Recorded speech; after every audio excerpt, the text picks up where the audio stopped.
Método evolutivo, o passo a passo completo quando o comparativo não funciona. Você sabia que existe um método de avaliação que pode te salvar quando você não tem dados de mercado disponível? O método evolutivo é o segundo método mais utilizado na norma de avaliações, né, no dia a dia do avaliador, e é por isso que cada vez mais os bancos vêm pedindo que você domine esse método para fazer o seu credenciamento. Mas aqui é que está. Mais de 70% dos profissionais não sabem fazer corretamente. Esse aqui, sem dúvida, foi um dos principais motivos de reprovação no último edital da Caixa. E hoje eu vou te mostrar o passo a passo completo quando usar e os erros que podem causar reprovação do seu laudo. Muita gente é reprovada no credenciamento porque enviou um laudo feito pelo método evolutivo ou com a depreciação errada, ou às vezes escolheu o imóvel errado, ou usou o CUB sem justificativa, ou errou na hora de elaborar o método da quantificação do custo, que é parte do método evolutivo. Muito importante, o método evolutivo, ele avalia o imóvel separando as suas partes. Então você vai primeiro avaliar o terreno, depois você avalia o custo da construção, mas muito importante, geralmente quando eu estou avaliando o imóvel, é um imóvel que já existe e por consequência ele já está desgastado de alguma forma, que é o que nós chamamos de depreciação. Então a gente precisa também calcular essa depreciação e por último aplicar o chamado fator de comercialização. Eu vou te mostrar como fazer do jeito que os bancos exigem. O que é o método evolutivo? Então você vai determinar o valor do imóvel somando o valor do terreno, então é avaliado separadamente o terreno como se ele estivesse limpinho. Depois você vai calcular o custo de reprodução daquela construção que está lá em cima, que na verdade é como se fosse o orçamento para construir aquele imóvel como novo. Depois você vai calcular a chamada depreciação, que é a perda do valor do bem devido ao seu desgaste, e o fator de comercialização vai ser aplicado no final, tá? Então, quando é que esse método ele vai ser utilizado?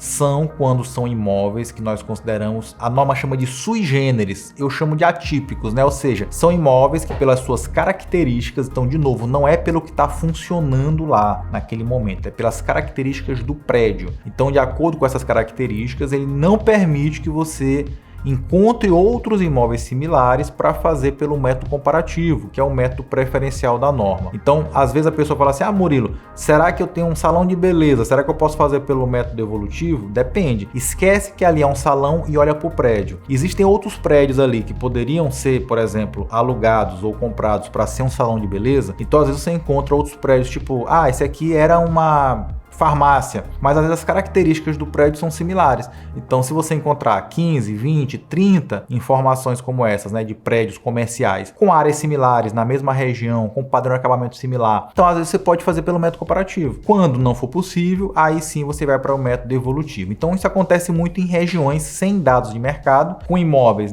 atípicos ou sui generis, beleza? Atenção!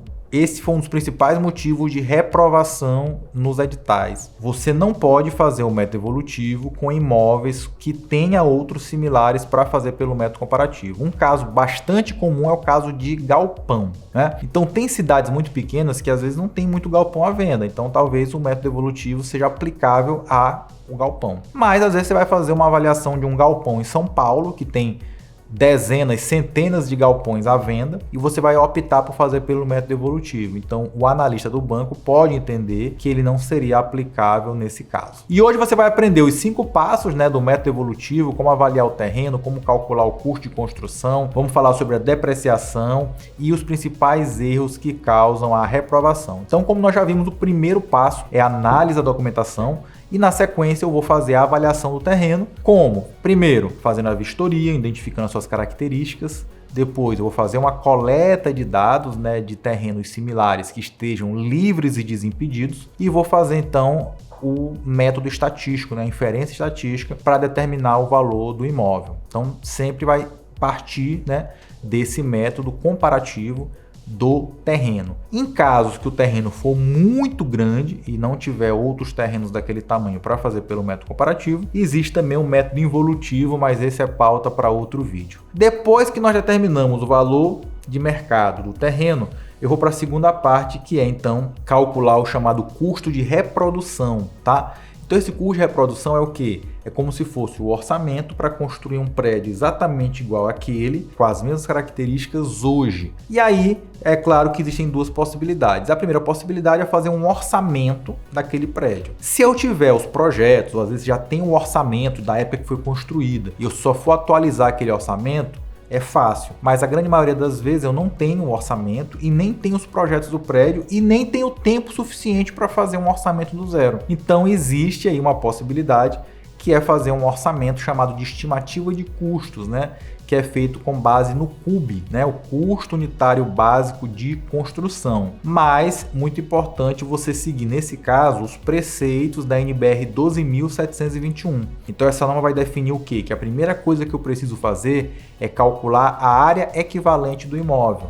Ou seja, é uma área fictícia que ela é calculada de acordo com os padrões construtivos dos ambientes que compõem aquele imóvel. Depois, nós vamos então atrás do valor do CUB, né, daquela região. Então esse CUB ele é publicado mensalmente em todos os estados brasileiros e ele tem alguns valores de referência para prédios residenciais, comerciais e galpões. Só que é muito importante você dominar a norma para que você entenda que dentro do valor do CUB não está incluído todos os custos daquela obra. Então, custos como projetos, fundações e o próprio BDI não estão considerados. Então, você precisa também adicionar esses custos não contemplados e o BDI. E aqui é outro ponto que muita gente erra nesse método. O terceiro passo, porque você vai falar, Murilo, mas você está avaliando o imóvel, ele está lá cheio de fissura, tá mal pintado, tá sujo. Quando você calculou o orçamento, você considerou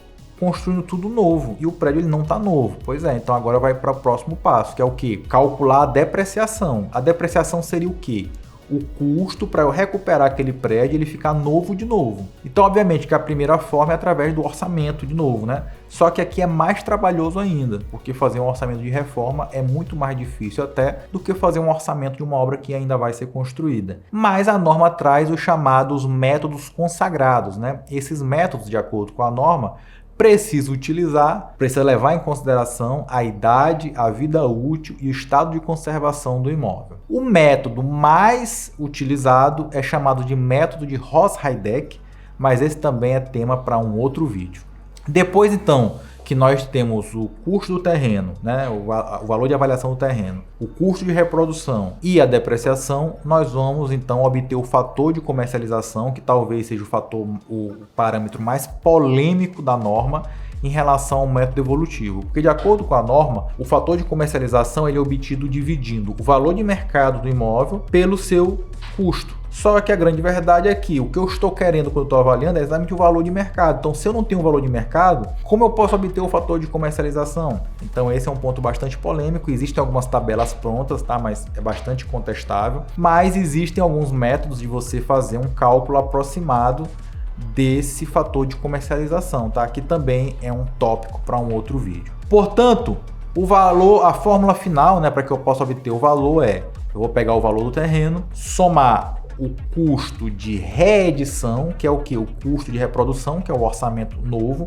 menos a depreciação. E sobre tudo isso, eu vou aplicar o fator de comercialização. E quais são, então, os principais motivos que levaram à reprovação dentro dos editais no método evolutivo? O primeiro, não avaliar ou caracterizar no laudo de forma adequada, completa o terreno. Então muita gente às vezes até avalia o terreno, mas não explica no laudo as características do terreno que foram levadas em consideração para aquela avaliação. 2. Utilizar o CUB, né, que é o custo unitário básico, de forma inadequada. Então, escolher o CUB errado, não calcular a área equivalente, esquecer de considerar os custos não contemplados pelo CUB, esquecer de incluir o BDI. Na parte de depreciação, também os erros principais são não depreciar ou depreciar demais ou depreciar de menos. E por último, fazer o método evolutivo para um caso que ele não seria aplicável. Então, quando eu faço um método evolutivo para uma avaliação de casa, por exemplo, na maioria das vezes eu posso ser reprovado pelo analista entender que aquele tipo de imóvel seria possível fazer pelo método comparativo, que de acordo com a norma seria um método preferencial, tá? Então, para que a gente possa resumir aqui, quando que esse método vai ser utilizado? quando são imóveis atípicos ou sui generis, né, que não possibilite a comparação, não tenha dados de mercado, tá certo? E por último, eu quero te lembrar aqui que nas próximas semanas nós vamos estar realizando um mini curso totalmente online, totalmente gratuito e com certificado. Para que você se inscreva é muito fácil. Você vai aqui na descrição do vídeo, vai ter um link, você vai preencher o seu cadastro e vai ser direcionado para um grupo de WhatsApp. Lá nesse grupo é que eu vou te mandar, tá, o link das aulas e os demais materiais desse curso gratuito. Não esquece também de curtir, se inscrever no canal e comentar aqui embaixo. Você já fez algum laudo pelo método evolutivo? Quais são as suas principais dificuldades? Comenta aqui que vai ser muito importante eu entender a tua dúvida para que no próximo mini curso eu coloque todas essas informações durante a aula. Tá bom? Então é isso, vamos ficando por aqui. Um forte abraço e até a próxima. Valeu!